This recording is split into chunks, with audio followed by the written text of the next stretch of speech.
Good morning friends.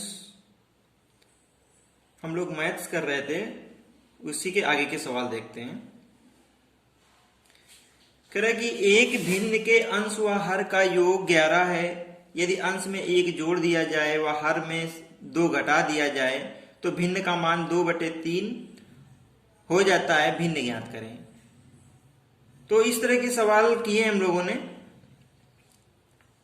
कह रहा है कि एक भिन्न के अंश व हर का योग 11 है, मतलब कि भिन्न है। भिन्न क्या होती है कि ये होती है भिन्न, मान लो कोई भी इस तरह से भिन्न होती है x/y, ऐसे इस तरह से भिन्न होती है, जिसमें से ये होता है अंश और ये होता है हर।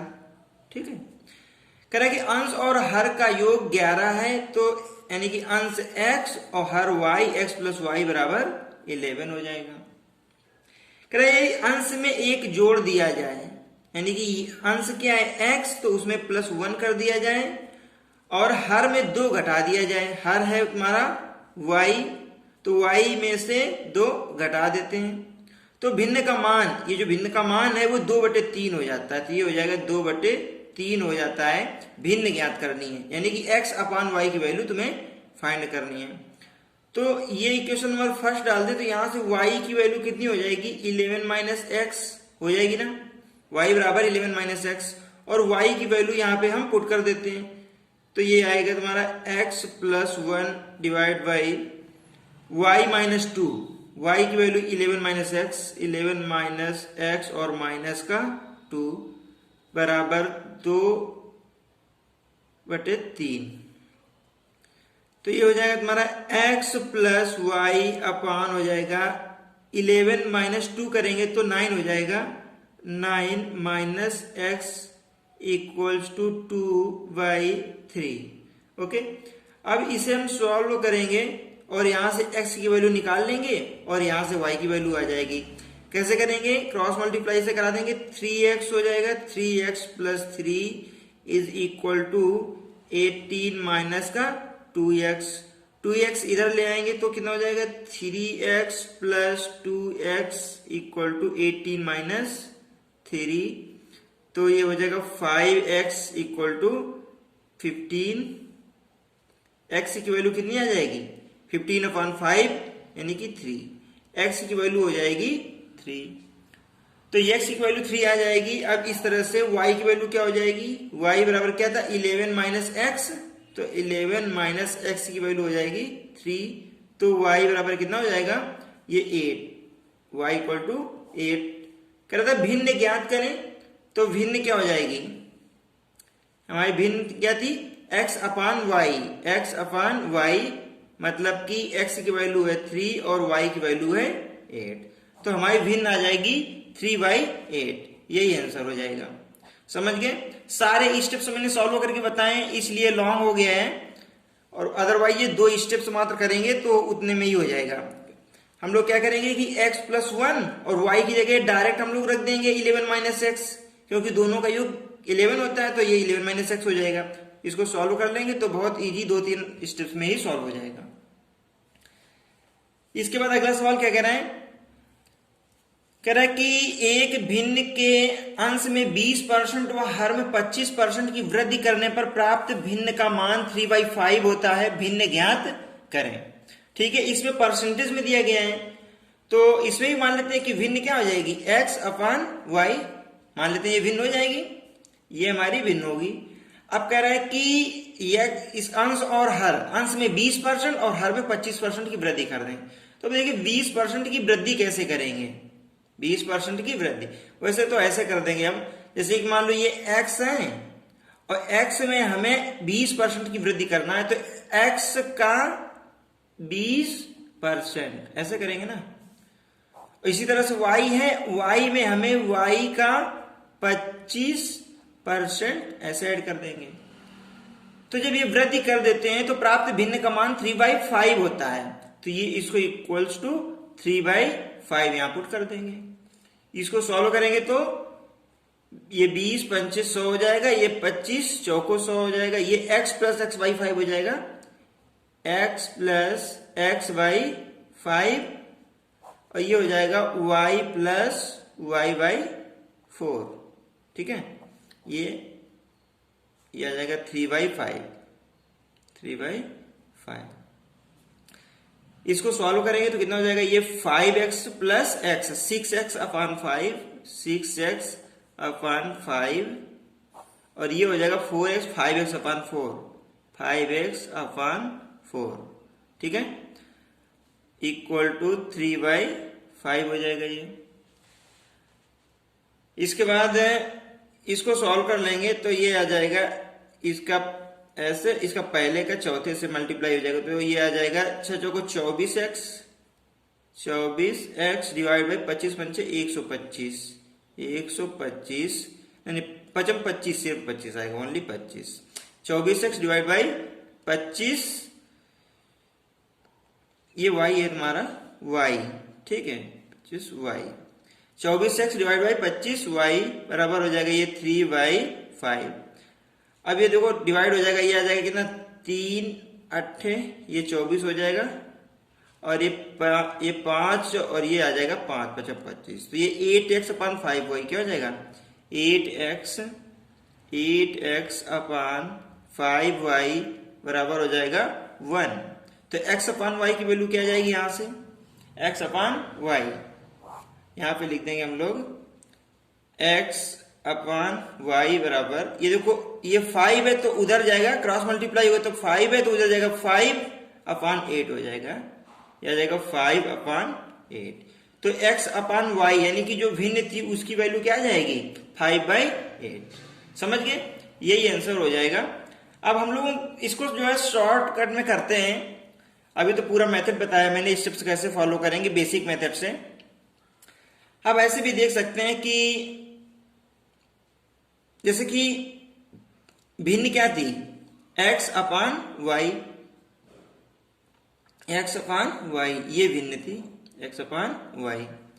अब कह रहा है कि भिन्न, इसमें से अंश में 20% बढ़ा दो, तो अंश को कर देंगे 20% बढ़ा देंगे तो 120, अगर 100 मान लें तो 120x हो जाएगा। और हर में क्या करेंगे, 25% की वृद्धि, तो हर है कितना, y, तो ये हो जाएगा 25% की वृद्धि तो 125y ऐसे कर देंगे। तो अंश में हमने 20% की वृद्धि की तो 120x, और हर में 25% की वृद्धि की तो 25y।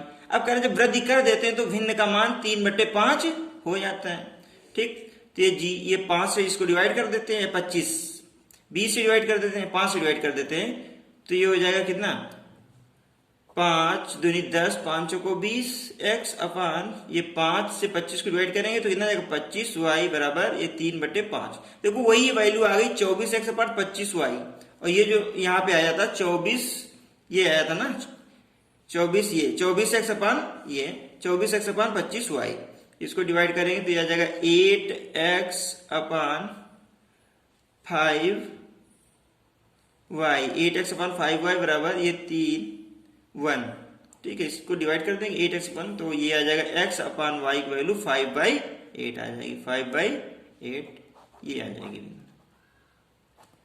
ठीक है। कह रहे हैं, देखो एक नोट लिखा हुआ है, कह रहा है कि 2 अंकों की संख्या व अंकों को पलटने से बनी संख्या का अंतर सदैव 9 से विभाजित होता है। 2 अंकों की एक संख्या है और वो अंकों को पलटने से बनी संख्या जो भी होगी उसका अंतर सदैव 9 से विभाजित होता है। ऐसा है क्या, मतलब कि 2 अंकों से बनी संख्या, मान लो कि हम 25 मान लेते हैं, कितनी 25, 25 मान लेते हैं, और अंकों को पलटने से बनेगी क्या संख्या, 25 का 52 बन जाएगी, 52। फिर कह रहा है कि पलटने से बनी संख्या का अंतर, अब इनका अंतर निकाल लेते हैं तो डिफरेंस कितना जाएगा, ये 12 में से 5 जाएगा 7, और 4 में 2 जाएगा तो 2, 27। अब कह रहा है अंतर सदैव 9 से विभाजित होता है, तो क्या ये 27 9 से विभाजित हो रहा है, हाँ बिल्कुल हो रहा है, 9 त्रिका 27, 3 आ जाएगा, ये तो सही है। इसके बाद कोई दूसरा ले लेते हैं, दूसरी डिजिट, मान लो कि हम 35 ले लेते हैं या 36 ले लेते हैं, 36 ले लिया। अब अंकों को पलटने से क्या संख्या बन जाएगी, 63 बन जाएगी। लेस करेंगे, इनको डिफरेंस निकालेंगे तो 13 में से 6 जाएगा तो 7, और ये 5 में 3 जाएगा तो 2, तो भी क्या है 27 आ रहा है, और ये भी 9 से डिवाइड हो जाएगा तो 9 त्रिका 27। समझ गए। तो ये ऐसा है। अब कोई और चाहे तो लेकर के देख लो, जैसे मान लो हम ले लेते हैं 62 ले लिया, तो इसको पलटेंगे तो 26 हो जाएगी, डिफरेंस निकालेंगे तो ये हो जाएगा 6 और ये हो जाएगा 3, 36 आ गया। अब क्या ये 9 से डिवाइड हो रहा है? हाँ बिल्कुल हो रहा है, 9 चौको 36, 4 आ रहा है। तो ये सही है कि दो अंकों की संख्या और अंकों को पलटने से बनी संख्या का अंतर 9 से विभाजित होता है, बिल्कुल करेक्ट है। और 9 से जितनी बार विभाजित होती है वही अंकों के बीच अंतर होता है। यानी कि 9 से जितनी बार विभाजित होती है वही अंकों के बीच अंतर होता है। देखो यहाँ पे 9 से 3 बार विभाजित हुई थी, यहाँ पे 3 बार विभाजित हुई थी, तो यहाँ पे देखो अंकों का अंतर कितना है? 5 और 2 में 3 का डिफरेंस है ना, 3 का अंतर है। यहाँ पे भी 3 बार विभाजित हुई थी, यहाँ पे भी अंकों का अंतर 3 और 6 3 का ही है। अच्छा यहाँ पे तो 4 बार विभाजित हुआ है, 9 से 36 4 बार विभाजित हुआ है, तो अंतर भी 4 होना चाहिए। तो 6 और 2 का अंतर कितना है? 4 ही तो है भाई, 6 में 2 लेस करेंगे 4, तो ये सही है। कह रहा है जितनी बार विभाजित होती है वही अंकों के बीच अंतर होता है, ठीक है। तथा इन संख्याओं का योग सदैव 11 से ही विभाजित होगा। तो और कह रहा है कि इन संख्याओं का योग यानी कि दो अंकों की संख्या और उसको पलटने से बनी संख्या, इनका योग, जैसे कि मान लेते हैं यही संख्या ले लेते हैं 25 और 52, 5 2 7, 5 2 7, तो ये 11 से विभाजित हो जाएगा, 11 सत्ते, ठीक है ना। तो ये तो सही है कि 11 से ही विभाजित होगा। तो ये बात याद रखिए कि दो अंकों की संख्या और अंकों को पलटने से बनी संख्या का जो अंतर होता है वो 9 से विभाजित होगा, और जितनी बार विभाजित होगा अंकों में उतना ही अंतर होगा। और दूसरी बात ये कि दो अंकों की संख्या और अंकों को पलटने से बनी संख्या का जो योग होगा वो सदैव 11 से ही विभाजित होगा, ठीक है। तो इसी के नीचे एक सवाल दिया गया है, इसको सॉल्व करते हैं हम। कह रहा है कि एक संख्या दो अंकों से बनी है, ठीक है, दो अंकों से बनी कोई भी संख्या हम लोग ले लेते हैं, जिसके दोनों अंकों का योग 7 है, ठीक। तो मान लेते हैं कि हम ले लेते हैं 7 अंकों का योग 7 है ना, तो 1 + 6 ये भी 7 हो जाएगा, और 2 + 4 2 + 5, ठीक है, 2 + 5 ये भी 7 हो जाएगा, और 3 + 4 ये भी 7 हो जाएगा। तो ये संभावित कंडीशंस हैं, 1 + 6 7, 2 + 5 7, 3 + 4 7। अब क्या ले, 4 + 3 तो हो ही चुका है, 5 + 2 हो चुका है, 6 + 1 हो चुका है 7। कह रहे यदि संख्या के दोनों अंक आपस में पलट दिए जाएं, ठीक, तो दो अंक, एक संख्या दो अंकों से बनी, तो मान लो पहली संख्या हम 16 ले लेते हैं। यहाँ पे क्या क्या था? 16 था ये, और ये कितना था? ये 25 था, और ये कितना था? 34 था, ठीक, ये संख्याएं थी। कह रहा यदि अंकों को पलट दिया जाए तो संख्या 27 बढ़ जाती है। तो संख्या क्या होती है? 27 बढ़ जाती है। तो पलटते हैं हम, जैसे कि यह 16 थी और इसको पलटेंगे तो कितना हो जाएगा? 61 हो जाएगा। तो अब इसका डिफरेंस निकाल लो, इसका क्या करेंगे? डिफरेंस निकालेंगे तो क्या आ जाएगा? ये 11 में 6 जाएगा तो तुम्हारा 5 हो जाएगा, और ये 5 में से 1 जाएगा तो 4 45 हो जाएगा। लेकिन कह रहा है कि जब पलटते हैं तो संख्या 27 बढ़ जाती है, लेकिन यहाँ पे तो 45 बढ़ रही है, तो ये नहीं होगा। दूसरी बार कह रहा 25 है 25 और पलटा तो 52, इसका डिफरेंस निकालेंगे तो 12 में से 5 गया तो 7, और ये यहाँ पे हुआ 4 में 2 जाएगा तो 2, ये 27 आ गया। तो यहां देखो 27 बढ़ रहा है, इसमें से 25 और 52 में 27 बढ़ रहा है, तो यही हो जाएगा। आपस में पलट दिया जाए तो संख्या 27 बढ़ जाती है, संख्या ज्ञात करें तो यही आएगी संख्या, क्या? 25। समझ गए? तो यहां पे आंसर क्या हो जाएगा? 25 आ जाएगा। आंसर कितना आ जाएगा? 25। देखो अगला सवाल क्या कह रहे हैं। कह रहा है कि एक दो अंकों की संख्या, दिख रहा है, एक दो अंकों की संख्या है, यदि उसमें 54 जोड़ दें तो संख्या के दोनों अंक पलट जाते हैं, संख्या ज्ञात करें, ठीक। तो ये भी लगभग उसी से मिलता जुलता है। कह रहा है कि एक दो अंकों की संख्या है, कोई भी संख्या ले लेंगे, दो अंकों की संख्या, कितना जोड़ रहे हैं? दो अंकों की संख्या है, मान लो पहला अंक मान लेते हैं x है, दूसरा y है। लेकिन कह रहा है कि अगर उसमें से 54 जोड़ दें, कितना? 54 अगर उसमें से हम जोड़ दें तो संख्या के दोनों अंक पलट जाते हैं, तो मतलब x y थी तो वो संख्या y x हो जाती है। तो इसका मतलब क्या है कि 54 जोड़ रहे हैं, तो इसका मतलब क्या है कि एक संख्या एक्स वाई और उसको पलटने से बनी संख्या वाई एक्स का जो अंतर है वो 54 हो रहा है ना। अंतर कितना हो रहा है? 54, ये 54 हो रहा है। और हमें ये मालूम है कि कोई भी दो अंकों की संख्या और उसको पलटने से बनी जो संख्या होती है उनका जो अंतर होता है वो 9 से डिवाइड हो जाता है। तो 9 से इसको हम डिवाइड करें तो ये आ जाएगा, ये 6 आ जाएगा। ठीक, 6 आ जाएगा, तो ये आ जाएगा 6। अब ये मालूम है कि जितने बार ये डिवाइड होती है तो अंकों में उतने का ही अंतर होता है। जैसे 6 आया है तो x और y के बीच में 6 का डिफरेंस होगा। ठीक है, जैसे हम लोगों ने इसके पहले सवाल में किया था, तो x और y के बीच में 6 का अंतर होगा। जैसे कि हम ये मान लेते हैं कि एक संख्या मान लेते हैं 6 का अंतर है, तो पहला अंक हो जाएगा 1, तो दूसरा अंक 6 जोड़ करके 6 1 7 हो जाएगा। जैसे कि हम मान लेते हैं 2, पहला अंक मान लेते हैं 2, तो दूसरा इसमें 6 जोड़ के आएगा, तो 2 और 6 8 हो जाएगा। अगर मान लें पहला अंक हम 3, तो 6 जोड़ेंगे तो 6 3 9 हो जाएगा। अगर हम मान लें 4 तो फिर नहीं आएगा, क्योंकि 4 और 6 जोड़ेंगे तो ये 10 हो जाएगा, जो कि ये 3 अंकों की संख्या हो जाएगी, तो ये नहीं होगा। समझ गए? तो सिर्फ ये 3 कंडीशंस फॉलो हो रही हैं, एक 17 और 28 और ये 39।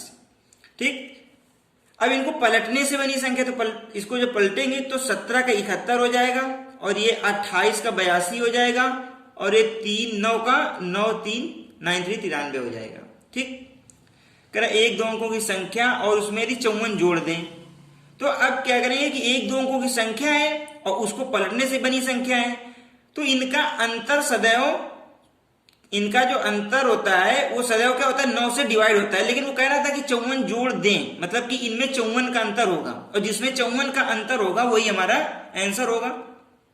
भाई एक संख्या है और उसको पलटने से बनी संख्या है, वो कह रहा है कि जो पलटने से बनी संख्या है वो 54 जोड़ने के बाद मिली है, तो मतलब जो इन दोनों संख्याओं में डिफरेंस कितना होगा? 54 का डिफरेंस हो जाएगा। तो देखते हैं 54 का डिफरेंस है या नहीं है। तो ये आ जाएगा 11 में से 7 जाएगा तो 4 और ये 6 में से 1 जाएगा तो 5, ये तो 54 का डिफरेंस है, तो हमारा आंसर ये हो जाएगा। अब दूसरा देखते हैं इसमें क्या होगा। 28 और 82, तो ये 12 में से 8 जाएगा तो 12 में 8 जाएगा तो ये 4 और 7 में 2 5, इसमें भी 54 आ रहा है। ठीक, तो ये भी हमारा आंसर होगा।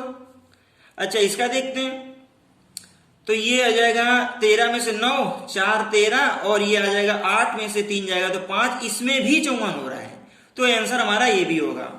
तो उसने जो कंडीशन दी है कि एक दो अंकों की संख्या है और उसमें से 54 जोड़ दें तो संख्या के दोनों अंक पलट जाते हैं, संख्या ज्ञात करें, तो इस तरीके की भैया 3 संख्याएं आएंगी, है ना। इस तरीके की कितनी संख्याएं होंगी? 3, 17, 28 और 39। तो ये हमारा आंसर हो जाएगा। इस तरीके से हम कर लेंगे। अगला सवाल क्या कह रहे हैं? कह रहा है कि एक संख्या 3 अंकों से बनी है, दिख रहा है, एक संख्या है, एक संख्या 3 अंकों से बनी है। अब 3 अंकों की संख्या आ गई, 3 अंक होंगे, कोई भी 3 अंक हो सकते हैं। मान लो यहां पे ऐसे करके एक रहा होगा, फिर ये दूसरा रहा होगा और ये तीसरा, ये 3 अंक रहे होंगे। एक संख्या 3 अंकों से बनी है, कह रहा जिसमें से तीनों अंकों का योग 9 है, यानी कि ये हम मान लेते हैं कि ये x अंक रहा होगा, ये y रहा होगा और ये x y और ये z, अगर ऐसे 3 अंक हों तो x plus Y plus z बराबर कितना होगा?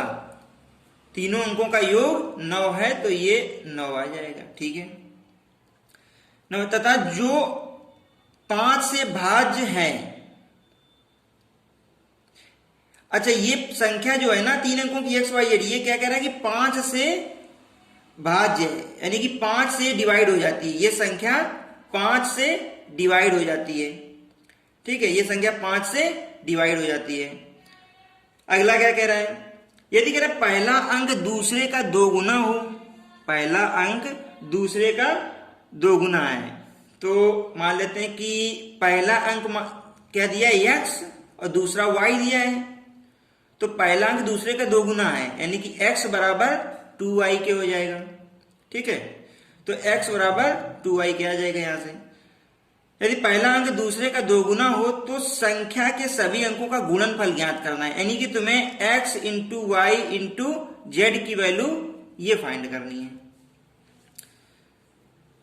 तो इसमें से करेंगे क्या कि देखो पहली चीज तो उसने ये कही है कि जो संख्या है वो 5 से भाज्य है और 5 से उन्हीं संख्याओं में भाग जाता है जिनका इकाई का अंक या तो 0 हो या तो 5 हो। मतलब जेड जो होगा यहाँ पे ये जेड, ठीक है, तो ये जेड या तो 0 होगा और या तो 5 होगा, ठीक है। ये बात समझ लीजिए कि या तो 0 होगा या तो 5 होगा। जैसे कि इसमें से x की जगह हम 2y रख दें तो 2y 3y प्लस जेड, ठीक है, 3y प्लस जेड हो जाएगा। ये आ जाएगा तुम्हारा 3y प्लस जेड। x की जगह 2y रख देंगे 2y प्लस y तो 3y प्लस जेड और ये बराबर 9 के हो जाएगा। अब हमें मालूम है कि z बराबर या तो 0 रखें, z बराबर या तो 0 रखें या तो 5 रखें। तो z बराबर हम पहले 5 रख लेते हैं। तो अगर ये 5 रखेंगे तो 3y बराबर हो जाएगा, ये z की वैल्यू 5 बराबर, ये प्लस का 5 बराबर 9, तो 3y बराबर कितना आ जाएगा 9 माइनस 5, तो 3y बराबर कितना हो जाएगा 4, तो y की वैल्यू कितनी आ जाएगी 4y3। अच्छा ये पॉसिबल नहीं है, ये क्या है, ये पॉसिबल नहीं है। ये पॉसिबल इसलिए नहीं है कि y क्या है, एक अंक है जो कि पूर्ण अंक है और ये डिवाइड, ये क्या फ्रैक्शन में आ रहा है, भिन्न में आ रहा है, तो ये संभव नहीं है। तो अब क्या करेंगे कि जो हमने z बराबर क्या लिया था, z बराबर हमने पहले 5 लिया था ना, तो z बराबर 5 तो संभव नहीं है, अतः z बराबर 0 हो जाएगा। या तो 0 रख करके देख भी लेते हैं। अगर यहां पे हम 0 रखेंगे 3y प्लस 0 क्या हो जाएगा ये कि 3y प्लस जेड की वैल्यू 0 बराबर 9, तो यहां से y बराबर 3 आ जाएगा। y बराबर कितना आ जाएगा 3। तो अब क्या आएगा कि ये y बराबर 3 हो जाएगा। तो y तो बीच की संख्या थी, ये क्या था y यानी कि 3, और इकाई का अंक दाई के अंक से दोगुना था, इकाई का अंक दाई के अंक से दोगुना था, तो ये था 6, और ये क्या था कि ये 0 हो जाएगा।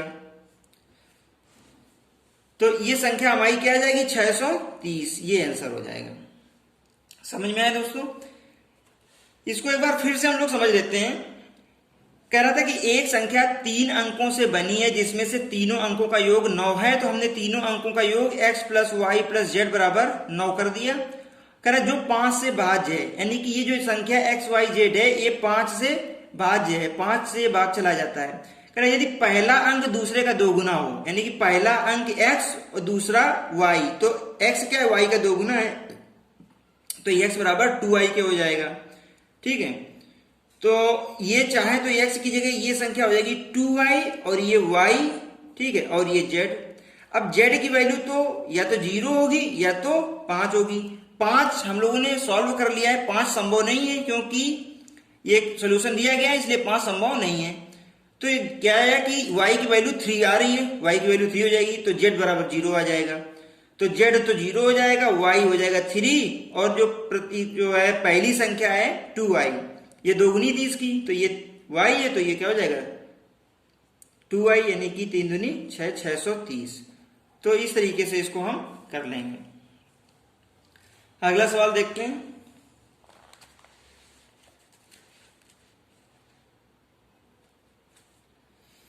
कह रहा है कि एक संख्या दी गई है 4a3 में 984 जोड़ने पर 13b7 प्राप्त होता है जो 11 से पूर्णतया भाज्य है, तो a प्लस b का मान हमें ज्ञात करना है। समझ गए? कह रहा है कि एक संख्या है ये 4a3 में अगर 984 जोड़ने पर, तो इसमें से 984 इसको हम जोड़ते हैं, तो जोड़ने से हमें मिलता क्या है 13b7, 13 और ये b और ये 7, हमें ये प्राप्त होता है। ये प्राप्त होता है जो 11 से पूर्णतया भाज्य है, मतलब 13b7 11 से भाग जा रहा है, इसमें से 13b7 11 से डिवाइड है, 13b7 ये 11 से पूर्णतया भाज्य है। तो देखो कोई संख्या 11 से कब विभाज्य होती है, है ना। जब क्या होगा कि उसके संख्या के सभी विषम स्थानों का योग और सम स्थानों के योग के बराबर होगा, ठीक है। या यूं कहें कि देखो इसमें से एक पहले इकाई ले लो और फिर ये ले लो, ये दो को, ठीक है। 7 और 3 यानी कि ये विषम स्थान वाले हैं, तो 7 और 3 कितना हो जाएगा, 10 हो जाएगा। और ये ले लेते हैं 2 और 3, 2 और 1, ठीक है। तो ये b+1 हो जाएगा, b+1 हो जाएगा। तो जब इनका जो डिफरेंस होगा, है ना, इनका b+1 और ये 10 का जो डिफरेंस होगा, इसका जो डिफरेंस होगा वो 11 से विभाजित होगा, 11 से विभाजित होगा, ठीक। इनका जो है अंतर क्या होगा, 0 आना चाहिए। इनका जो अंतर है वो 0 आना चाहिए। तो ये आ जाएगा कि तुम्हारा b+1, ठीक है, b+1 -10 बराबर 0। या तो 0 आएगा, 11 से विभाजित है तो इसका जो डिफरेंस है 0 आना चाहिए। तो ये आ जाएगा तुम्हारा क्या, b और ये -9 बराबर 0, तो b बराबर 9 हो जाएगा। b की वैल्यू कितनी निकल आएगी, 9 निकल आएगी। तो हम b की जगह पे क्या रख देंगे, 9। यहाँ जो b है यहाँ पे क्या आएगा, 9। अब जरा इसको सॉल्व करके देख लेते हैं। अगर मान लो यहाँ पे 9 आ जाए तो इसको ऐड करेंगे तो 4 3 7, या तो फिर ऐसा करें कि 7 में से 4 गया तो 3। अब b की जगह क्या आ गया, 9, और 9 में से 8 जाएगा तो a की जगह कितना हो जाएगा, यहाँ से a बराबर 1 आ जाएगा, ठीक। तो कहना था कि a प्लस b का मान ज्ञात करो। तो हमें a तो मालूम चल गया 1, a बराबर 1, और b बराबर कितना आ जाएगा, 9। तो a प्लस b जो होगा वो 1 + 9, तो ये आ जाएगा बराबर 10। यानी कि a प्लस b की वैल्यू हो जाएगी 10, और यही आ जाएगा आंसर।